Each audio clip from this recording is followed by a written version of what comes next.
வணக்கம். வணக்கம்.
கண்ணோடு ஒருத்தி வந்தால் என் கண்ணோடு ஒருத்தி வந்தால் காதலின் பொன்வீதியில் நான் ஒரு பண்பாடினே பண்ணோடு ஒருத்தி வந்தால் என் கண்ணோடு ஒருத்தி வந்தால்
காதலின் பொன்வீதியில் நான் ஒரு பண்பாடினே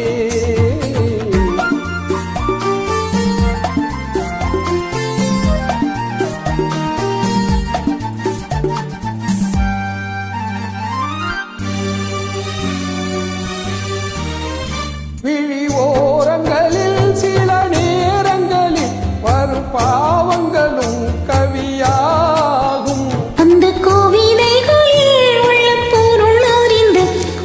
சுவைப்பது தான் கலையாகும். அந்த கலைகளிலும் பல புதுமை உண்டு, அதை பழகுவதே பேரின்பம். இந்த வாசலிலே ஒரு காவல் இல்லை, இனி காலம் எல்லாம் சொந்தம். காதலின் பொன்